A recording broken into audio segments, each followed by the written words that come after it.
dans le livre de Jean, l'évangile de Jean, Jean 5, versets 1 à 14. On va aller très vite. Bien aimé, c'est ça, pardon. Amen. Après cela, il y eut une fête des Juifs, et Jésus monta à Jérusalem. Or, à Jérusalem, près de la porte des Brebis, il y a une piscine qui s'appelle en hébreu Bethesda, et qui a 5 portiques. Sous ces portiques étaient couchés un grand nombre de malades, des aveugles, des boiteux, des paralytiques qui attendaient le mouvement de l'eau, car un ange descendait de temps en temps dans la piscine et agitait l'eau, et celui qui descendait le premier, après que l'eau avait été agitée, était guéri. Quelle qu'en fût sa maladie.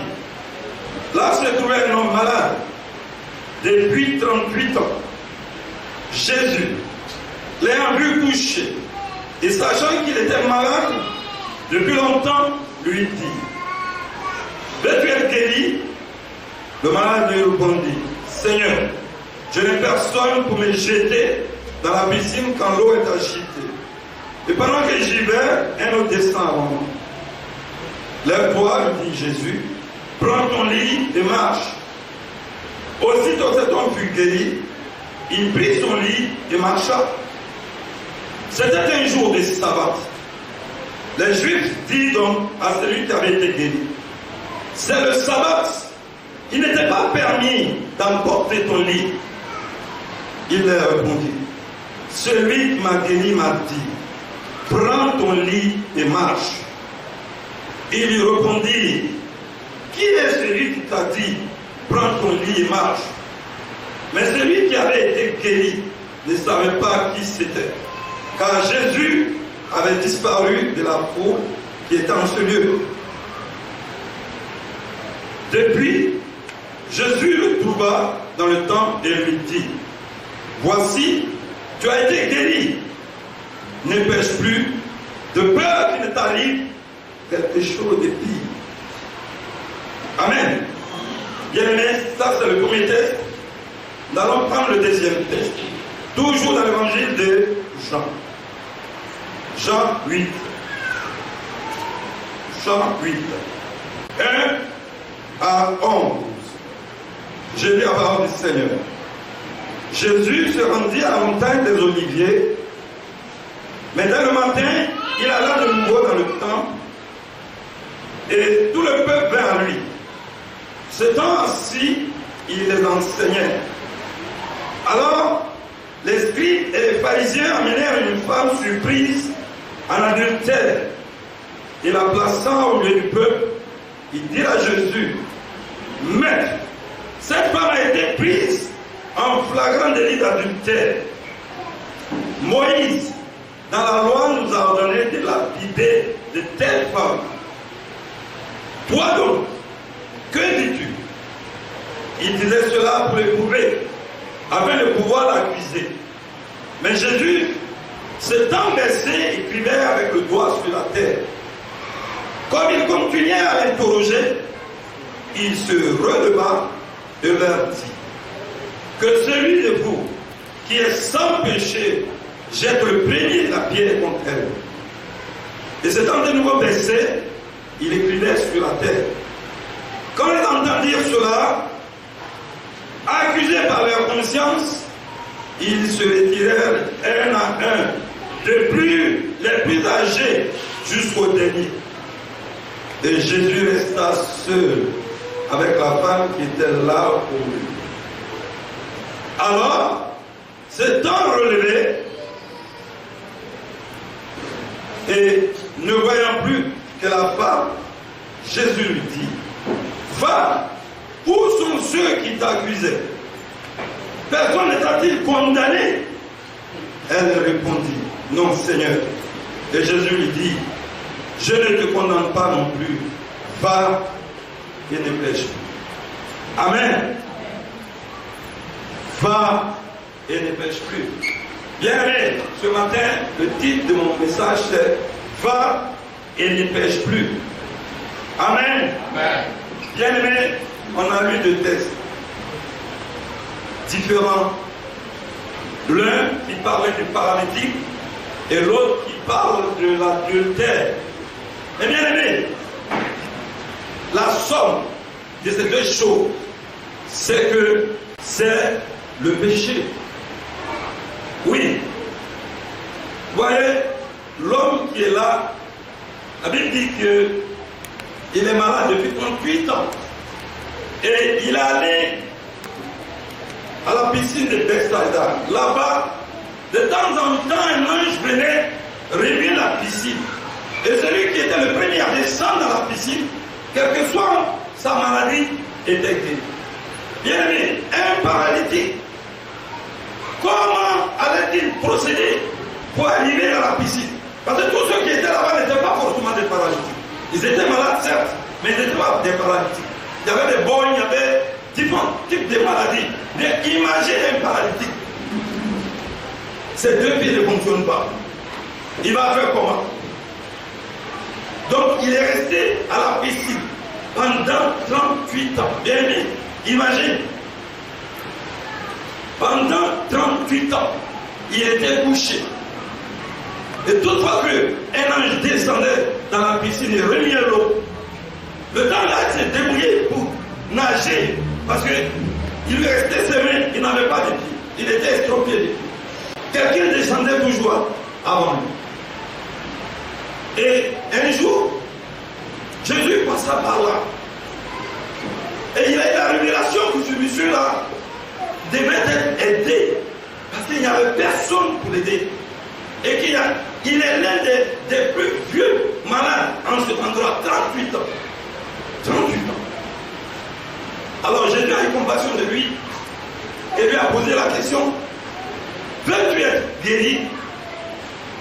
Bien, mais au lieu de dire oui, il a commencé à donner des explications. Oui, il n'y a personne pour m'aider. Je ne sais pas ce que je te demande. Veux-tu être guéri? Il a fini par dire oui. Et Jésus, il n'avait pas prié. Il a simplement, il a intimé l'ordre. Il dit: prends ton lit et rentre chez toi. Parce qu'il était Dieu. Et ce qu'il disait, c'est réalisé. Bien aimé, la Bible dit que c'était un jour de sabbat. Le Shabbat, c'est cours de vendredi soir, 18h, au lendemain, samedi à 18h, en Israël.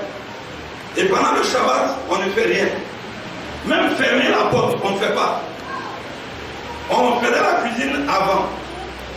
Personne ne travaille. Bien aimé, si un jour il t'arrivait d'aller en Israël, il ne faut pas t'attarder à aller un jour de Shabbat. Parce que tu vas rester à la frontière, derrière la clôture, jusqu'à ce que le Shabbat soit passé. Alors, les papatons, les pharisiens, comme toujours, lui disent: mais attends, nous sommes le Shabbat, tu n'as pas le droit de prendre ton lit et de partir. Il dit: mais pourquoi? Celui-même qui m'a guéri, il m'a dit: prends ton lit et pars. Et on lui demande: mais c'est qui t'a dit prends ton lit et pars? Entends, Jésus s'est cherché, il a disparu. Il a cherché, il n'a pas vu. Donc il a pris son lit, il est parti. Amen. Bien aimé, quelques temps après, la Bible nous dit que Jésus était dans le temps. Il était en train d'écrire des choses par terre. Quand des scribes et des pharisiens amenaient à Jésus une femme surprise en flagrant délit d'adultère. Alors que, vous savez, la loi de Moïse dit qu'une femme prise en flagrant délit d'adultère doit être lapidée jusqu'à mort. Imaginez la pauvre dame. Et puis, en fait, l'adultère, c'est son mari qu'elle a trompé. Amen. Et comme toujours les pharisiens, eux ils se mêlent de ce qui ne les regarde pas. Ils ont saisi la bonne dame et puis ils l'ont emmené auprès de Jésus parce que ce jour-là, la Bible dit qu'il était en train d'écrire des choses en même sorte dans le temps. Ils sont allés le trouver et dire: maître, voilà, on a surpris cette dame-là en flagrant délit d'adultère. Et tu connais ma loi. La loi de Moïse dit que toute femme prise en flagrant délit d'adultère doit être lapidée jusqu'à mort sans suite. Toi, tu dis quoi? Jésus ne l'écoutait pas, il continuait d'écrire. Il écrivait. Il disait, ah, mais c'est toi, à toi on parle. Et il faisait tout ça pour l'agacer. Il cherchait un prétexte pour l'accuser. Parce que Jésus de Nazareth les dérangeait beaucoup. Il les dérangeait. Il y avait la loi de Moïse. Et puis il y avait lui aussi sa loi. Donc, les Juifs, vraiment, une grande partie, n'approuvaient pas cela. Donc, comment faire pour l'accuser? Pour pouvoir lui ôter la vie. Vous savez, Jésus, il est homme, mais il est Dieu. Ce que tu penses, lui le sait déjà. Donc, il savait où ces individus voulaient en venir. À un moment, il s'est redressé. Et puis, il a fixé les plus anciens. Il dit que celui d'entre vous qui n'a jamais péché prenne la pierre et la prière. Et puis il s'est remis à écrire. La Bible dit, ces individus-là, leur conscience leur a grondé. Eux-mêmes, ils ont fait l'analyse de leur comportement. Ils ont vu que je n'étais pas propre. Alors chacun, sans parler à son frère, tu te cherches. Chacun s'est cherché.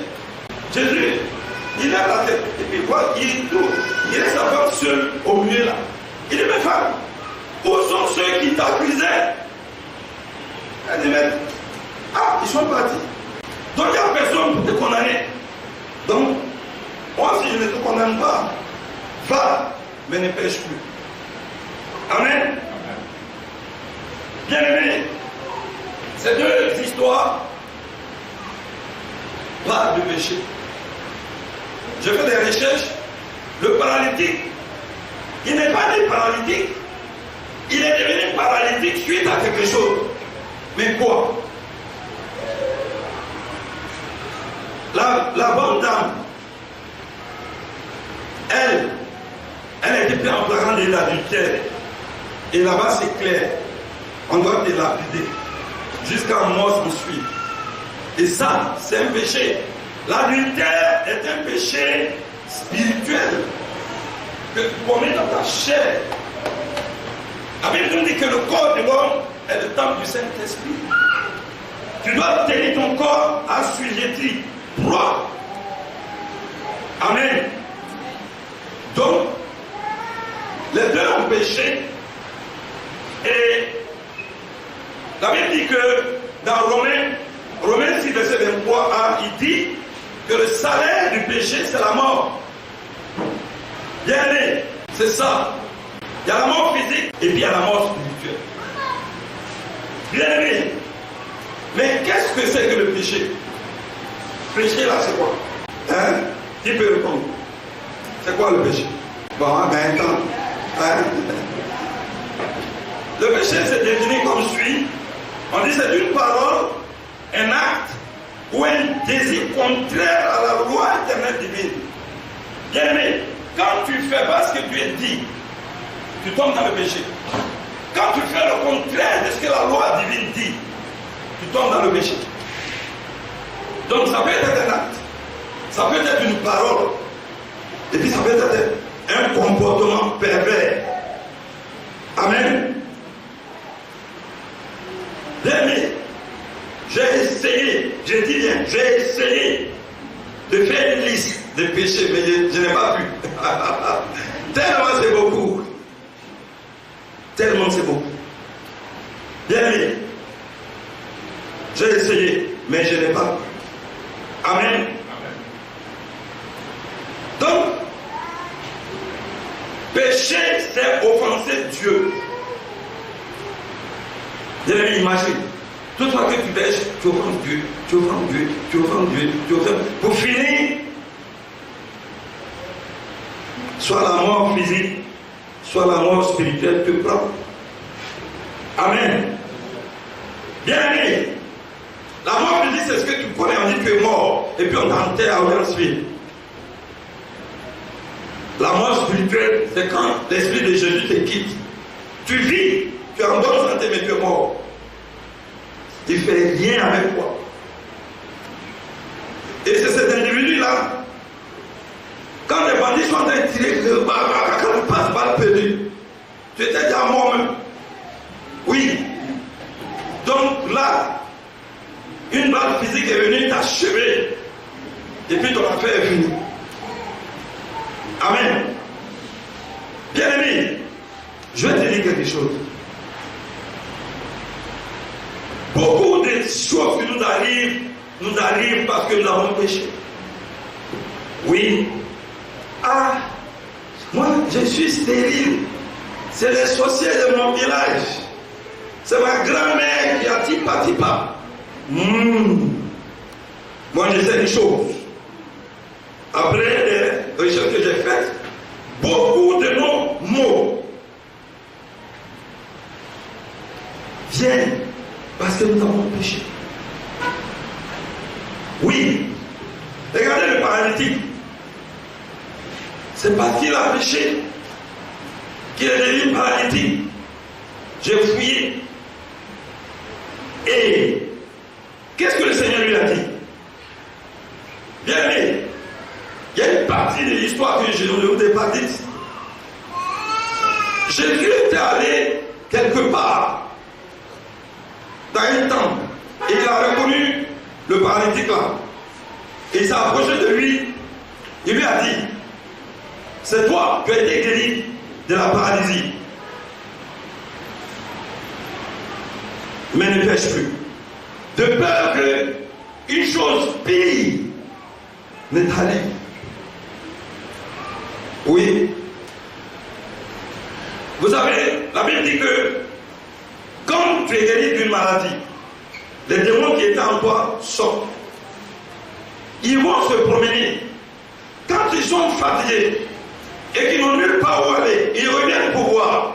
Est-ce que la maison qu'ils ont occupée est entretenue? Bien-aimé, malheur à toi. Si tu retournes dans ton état d'alors, alors ils vont chercher des démons les plus méchants. Par exemple, dans son cas, c'est les démons de la paralysie. Il va les prendre les plus sévères et puis ils vont venir. Ta condition est stockée là, tu serais impotent. Tu n'as ni main ni pied. Et ta situation va empirer. Amen. C'est pareil pour la dame, l'adultère. Jésus lui a dit, va, ne pêche plus. Adultère là, ne fais plus. Sinon, tu vas faire adultère à son grand frère. C'est-à-dire toi, Abidjan, va passer chez toi. Tu vas faire pire. Amen. Donc, ne fais plus ça. Amen. Bien aimé, il y a des péchés comme la sédie. La sédie, c'est une paresse spirituelle. Le chrétien qui ne prie pas, il fainéantise, il est là. C'est un péché capital. Si tu as décidé d'être chrétien, alors qu'on prie. Parce que si tu ne pries pas, c'est qui va t'arriver. La colère. Bien aimé, la colère, c'est un péché capital. C'est la porte d'entrée des démons. Quand tu t'énerves, alors là, ils sont sauvés. Ce qu'ils voulaient te faire, ils vont te faire. C'est pourquoi la Bible nous demande de ne pas nous mettre en colère. Amen. Pour faire un effort, on te provoque, quel que soit le taux de provocation, maîtrise-toi. Ne laisse pas les démons t'envahir. Parce que dès lors que tu es en colère, tu es irrité, alors là, ils viennent profiter. C'est comme un gâteau. Quand tu invites deux personnes, tous les papatos vont venir manger. Alors que tu as invité deux personnes, et les autres ils vont venir manger. Amen. Et puis les envies. Envie. Bien-aimé, n'envie personne. N'envie personne. Vous savez, le Seigneur Jésus nous demande de vivre dans le contentement. C'est-à-dire, contente-toi de ce que tu as. Amen. Que tu sois milliardaire ou bien pauvre type, ce qui est sûr, quand vous allez mourir, on va vous enterrer dans la terre 2 mètres carrés pour chacun. Même si tu es milliardaire, on ne va pas prendre 10 mètres carrés. On prendra 2 mètres carrés pour toi. Tu vas rentrer là-bas. Tu n'iras ni avec tes voitures, ni avec tes palais, ni avec ton or, ni avec ton argent. Bien-aimé, je te parle. Toi, tu as fondé ta vie sur l'argent, il n'y a pas autre chose. Mais il y a la vie éternelle. Il y a l'obéissance de Dieu. Il y a les ordonnances, les prescriptions, les ordonnances du Seigneur. Oui. Bien aimé, il y a aussi la gourmandise. Ces péchés que je te cite, ce sont des péchés capitaux.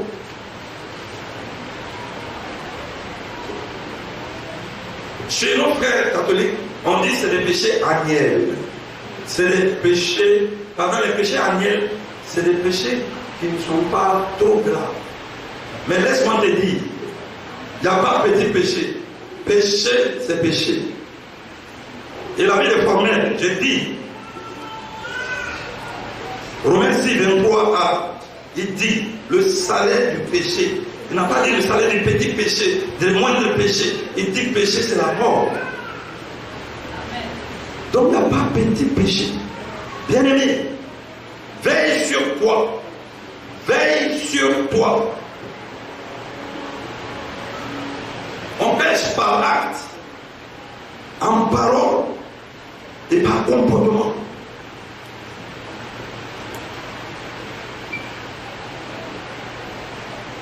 Le péché est l'ennemi du chrétien. Bien-aimé, le péché est l'ennemi du chrétien.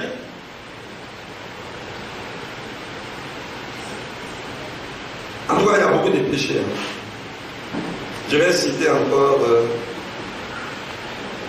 Je vais en citer. Il y en a beaucoup, je ne peux pas tous les citer. Il y en a tellement. Mais ceux qu'on connaît, les plus connus, je vais les citer. Bien-aimé, la corruption est un péché. Corrompre quelqu'un, tu ne mérites pas quelque chose et puis tu corromps pour avoir cette chose.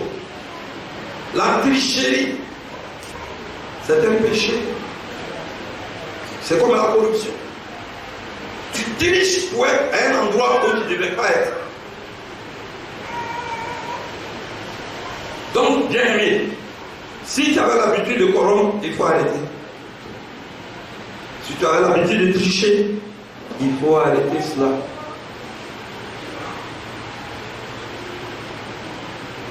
Si l'inceste, vous savez ce que c'est que l'inceste?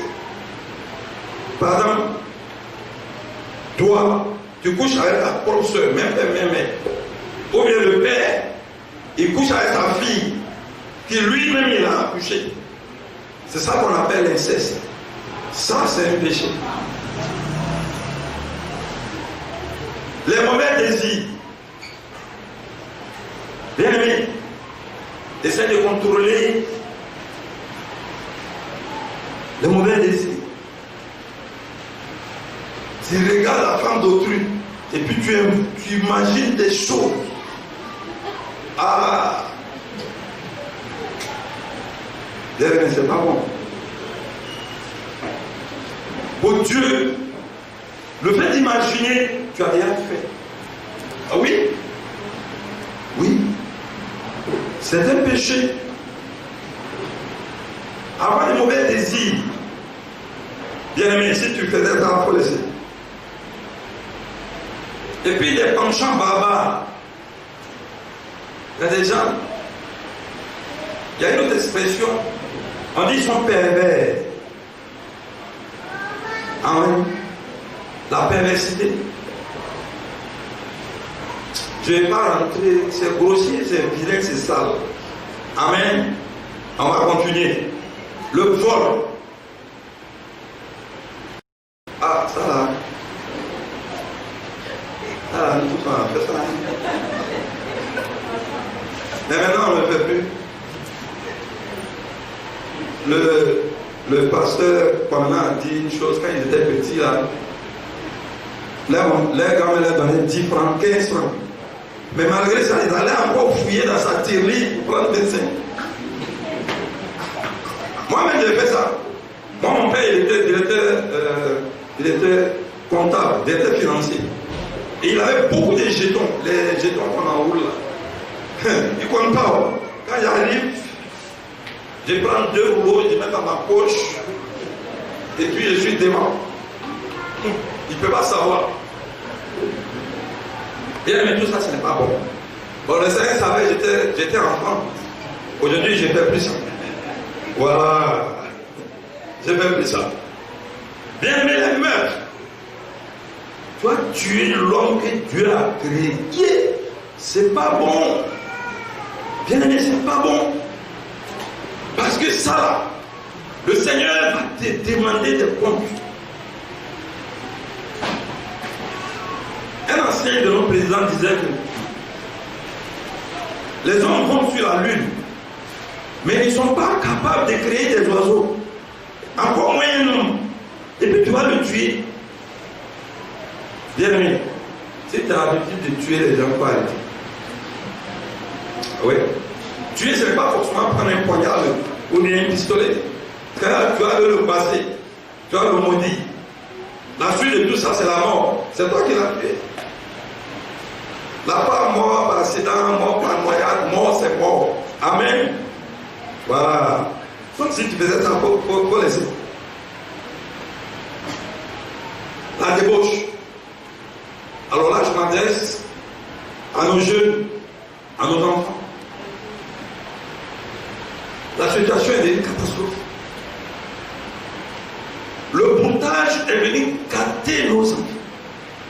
Bien aimé, à telle enseigne qu'aujourd'hui, un jeune de 18 ans va aller coucher avec sa grand-mère parce qu'il a un peu d'argent. Bien aimé, c'est une abomination.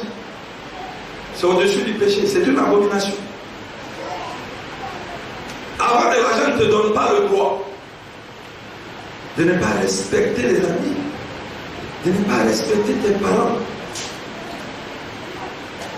Bien aimé, ça fait partie des causes pour lesquelles le Seigneur ne bénit pas. Dieu, il nous connaît. Je prends un exemple, un de nos amis. Il s'appelle Koné. Je vais dire ça. Parce que Koné seulement. Si je dis l'autre nom là, quelqu'un peut savoir. Mais je dis Koné seulement, c'est bon. Bien aimé, il a pris son petit frère, même père, même mère, pour faire des rituels. Aujourd'hui, il est multimilliardaire. Et il est devenu effronté. Quand il arrive, il prend 2 doigts pour saluer les gens. Ou bien, son trousseau, le trousseau de clé de sa voiture, derrière de mon frère. Nous, on est nés dans la boue ici, on se connaît. Pour laisser ça, nous, on sait. Nous qui savons de nous l'Afrique, il habite à la Riviera 3. Il descend même plus derrière le pont. Son entreprise est en zone 4. Je ne vais pas dire le nom de l'entreprise. Mais il est devenu effronté, mal élevé. Il ne respecte personne. Bien aimé, ce n'est pas vrai, c'est un péché. Si tu es béni, que tu as les moyens, ce n'est pas une occasion pour toi d'être malhonnête, d'être désobéissant, d'être hautain. Ce n'est pas bon. Amen. Bien aimé, la malhonnêteté. Ça encore. Les gens ont du mal à être honnêtes.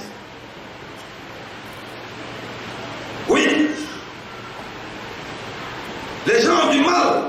Même ceux qui ont les moyens, ils sont malhonnêtes. Ils utilisent des pratiques obscures pour avoir davantage de moyens. Ce n'est pas bon. Amen. Bien-aimés, l'avarice, les avares, ça encore c'est grave. Dieu t'a béni. Tu vas payer Paul. Tu t'assois dessus. Tu mets ton âme autour de toi. Toi seul manges. Ce n'est pas bon. Pour mes proches, j'ai un homme qui était comme ça. Père à son âme, il est décédé. Le pasteur Boussou le connaît bien. Mon oncle, il était conseiller municipal. Il a au moins 50 fois à Koumassi. Il avait. Quand l'huissier va encaisser son argent, il verse dans sa chambre. Et puis il dort dedans. C'est-à-dire, il verse dans la chambre. Et puis il dort dedans. Mais puis avant que lui tu meurs, je vous dis, hein, avec tout l'argent qu'il a là, à la fin du mois, il veut que chacun de ses enfants n'a qu'à envoyer son salaire. Lui, il prend ce qu'il veut et puis il te donne le reste. Mon papa qui a son petit frère lui a dit, c'est pas comme ça que ça se passe. Parce que tu aimes l'argent, c'est eux aussi, ils aiment l'argent. Toi qui ne batailles pas pour toi, tu veux qu'ils bataillent pour toi. Il y a quelle loi qui dit ça? C'est vrai. Tu es là, papa. Mais il te donne ce qu'ils peuvent te donner. Toi-même, tu es pris l'argent. Et tu ne partages pas avec quelqu'un. Bien, mais je vous dis, mon oncle, il a acheté un grand terrain au village là-bas. Il a clôturé, jolie clôture, mais il n'a pas clôturé. Mais oui, le jour que, un jour, celui qui viendra à mon village là-bas, quand tu vois cette majestueux paix, tu crois qu'il y a meilleur dedans, alors qu'il y a rien. Ah, ça c'est vrai. Je vous dis, il a pris 50 coups. Quand il est mort là, il est parti avec. Aujourd'hui, ses enfants sont à l'aise. Ils se sont partagés. Son fils aîné il travaillait, il veut qu'il a l'arrêté de travailler avec ses bouches. Aujourd'hui, ils sont peinards. Il a joué les avares. Il est parti. Alors, ils sont peinards. Ils se sont partagés les coups. En tout cas, ils vivent bien. Ils ont super, mais maintenant ça va. Amen. Bien-aimé, la calomnie. Calomnie. C'est que tu n'as pas entendu. Tu vas dire. Même si tu as entendu, ce n'est pas à toi d'aller dire. Ne fais pas ça. C'est comme un poison, ça te suit. Et ça va finir par ta voix. Si tu faisais ça, c'est un conseil, laisse tomber. Quitte dans sa vie. Même si tu as entendu et qu'on te demande dans ta bouche. Amen. Ma deux mère personnelle, elle disait une chose. Elle disait ceci. Si ton secret n'a pas pu rester dans ta bouche, que tu avais me dire, toi tu veux que ça reste dans ma bouche. Ça ne peut pas rester dans ma bouche. Ça, c'est maman qui disait ça. Si toi-même ton secret n'est pas resté dans ta bouche, et que tu allais, tu avais me dire, ça ne peut pas rester dans ma bouche. Pourquoi? Amen. Donc, ton secret, ça ne peut pas rester dans ta bouche. Il ne faut pas dire à quelqu'un. Hein? Voilà, tu peux en parler à l'homme de Dieu, parce que nous sommes tenus par le secret. L'homme de Dieu, il est comme un coq fort. Quand tu parles, il met dedans, il ferme. Ça ne sort pas. Amen. Oui, il y a l'homme de Dieu, il y a l'homme de Dieu. Hein? Voilà. Donc, bien aimé.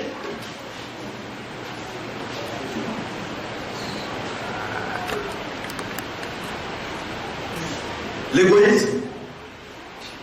L'égoïsme. Tu manges. Tu sais que ton frère à côté de toi a faim. Mais tu veux comme les blancs. Vous savez, les blancs, quand il a brûlé son plat pour lui seul. Si tu meurs de faim, il s'en fout. Il a pris pour lui seul, il va partir pour lui aussi. Tu vas chez lui, il te donne un journal. Et puis lui, il mange. Et ils sont habitués à ça. Mais un Africain, il ne peut pas. Mais ils ont partage. L'Africain, il partage. Il partage. Blanc, il ne fait pas ça. Il n'a pas prévu. Tu viens, il te donne un journal. Lis.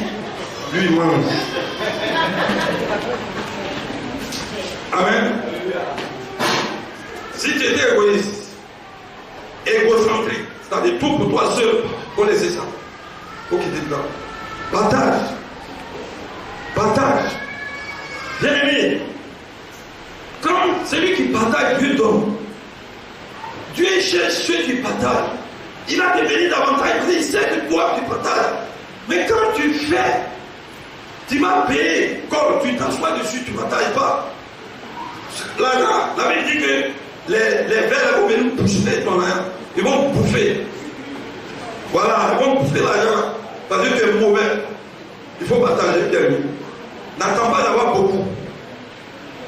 Le peu, si tu peux partager le peu, Dieu sait que si tu donnes beaucoup, tu vas partager. Mais si tu ne peux pas partager le peu, quand on va te donner beaucoup, alors ça serait pire. Tu vas garder tout ça pour toi seul. Des secrets, le Seigneur n'aime pas. Bien-aimés, fuyons le péché. Fuyons le péché. Je vais vous dire une chose. Aujourd'hui, tu n'as pas de succès. Tes choses ne marchent pas. Ce n'est pas le souci. Bien, dans mes recherches, j'ai vu beaucoup de choses. J'ai lu beaucoup. C'est vrai, les sorciers, les noix écartées depuis il y a longtemps. Les noix écartées. C'est toi-même. Quand tu pêches, ça te bloque. Quand tu pêches, ça bloque. Imagine. Comme un drap noir, quand tu pêches, on met 1000 dollars sur toi. Comment tu vas sortir pour réussir? Imagine. C'est comme ça que le Saint-Esprit m'a inspiré. Il dit, mon fils, regarde, c'est simple. Quand tu mens, on met un drap noir sur toi. Si tu as menti 1000 fois, 1000 draps, imagine. Le mois, ça fait combien de draps? Qui te voit? Tu as vu les sorciers, alors que c'est toi-même. Donc, si tu pêches le moins possible, bien aimé. Oui, notre papa Abraham nous a aidé un peu. Quand on faisait le diaconat, on a fait un petit papier sur lequel on a mis des péchés. Et puis on faisait attention pour pécher le moins possible. Jusqu'à ça m'a aidé jusqu'aujourd'hui, j'ai conduit. C'est un petit carton comme ça, les péchés sont dessus. Quand tu pêches, tu marques. Quand tu pêches, le soir tu fais le point. Tu pries, tu dis Dieu, aide-moi pour qu'il t'aide là. On a fait ça. Faut te battre. Parce qu'il y a quelqu'un qui te pousse à pécher. C'est Satan et c'est suppos. Oui. Oui. Des fois, toi-même, tu ne prends pas de décision. Cette entité-là te pousse à faire ce que tu ne veux pas faire.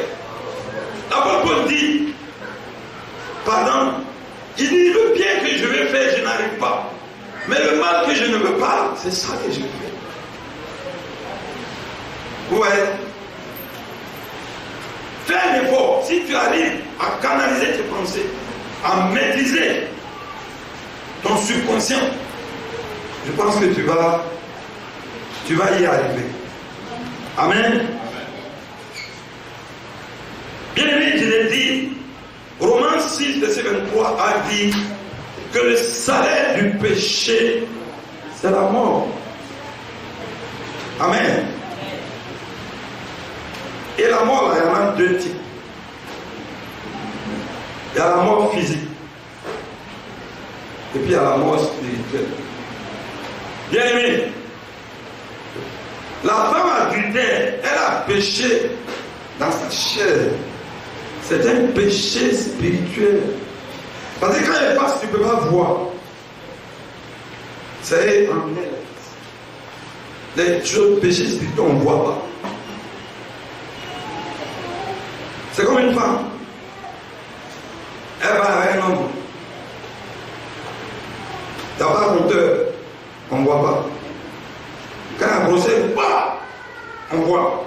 Tout le monde sait que tu n'es pas bien. Oui. Le péché spirituel, il est spirituel. On ne le voit pas.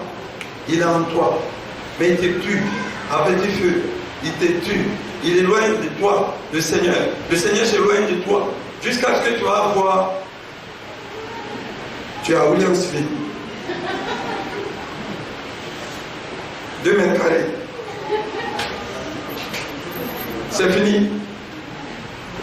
Allez là-bas, dit monsieur, tu ne peux pas entrer ici. Ici, là, c'est pour les hommes bien. Tu n'as pas été bien sur la terre. Sur la terre, mais tu n'as pas été bien. C'est là-bas, tu vas être bien. Il n'y a pas de place pour toi. Amen. Bien-aimé, la perversité. Il y a des gens qui prennent plaisir à nuire. Tu vois ton prochain souffrir. C'est là qu'ils trouvent le plaisir. Ce n'est pas normal. Il y a quelque chose qui ne va pas en toi. Tu es sadique. Hein? Tu es le cousin de Machiavel. Tu prends plaisir à nuire. Oui. Bien, mais il y a un petit film, on fait 2 jours. J'ai regardé un jour et j'ai tiré une leçon. Un jeune homme est à sa fiancée. Sa fiancée fait un accident et meurt. On arrête celui-là même qui l'a cogné. On le juge, on le condamne à 8 ans de prison. Malgré qu'il est condamné à 8 ans, même, mais ils n'ont pas laissé. On le persécute même dans la prison là-bas. Il a payé des gens. Elle n'a ni le temps, ni le... Mais non, attends. C'est un pervers. On a jugé la personne, on lui a donné, on l'a condamné à 8 ans. Ça suffit. Mais non. Il continue de la persécuter, même dans la prison là-bas. Amen.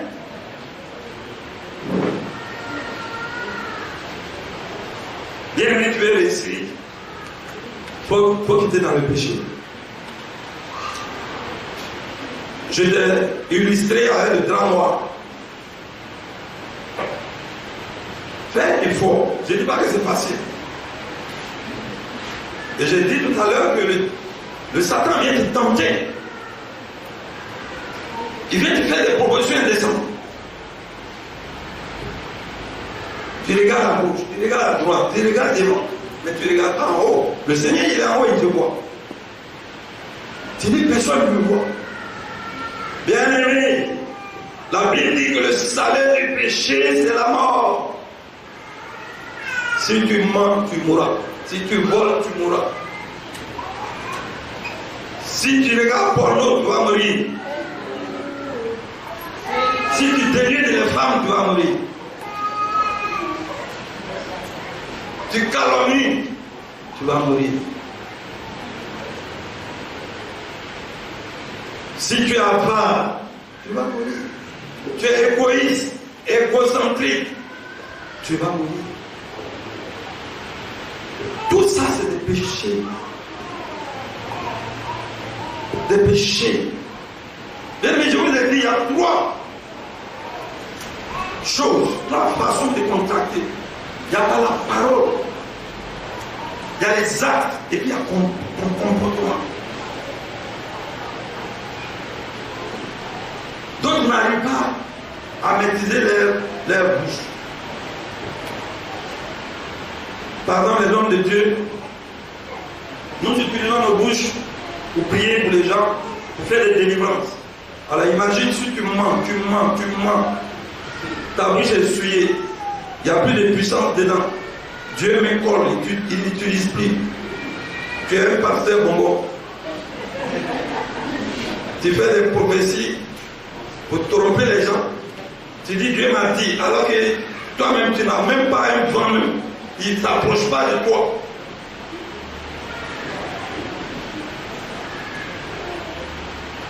Si tu mentais beaucoup, fais un effort. Prie, dis le Seigneur de t'aider, il va t'aider. En toute chose, le Seigneur, il est prêt à nous aider. Mais c'est l'orgueil de l'homme, le moi. Tu sais qui je suis. Bien aimé, la Bible dit que tu es poussière. Parce que c'est ça que le Seigneur a pris. Et puis il a formé l'homme, qui est poussière. Et après avoir tourné ta bosse, roulé ta bosse sur cette terre, tu vas retourner la poussière. C'est pourquoi aimer. Évitons le péché. Fuyons le péché.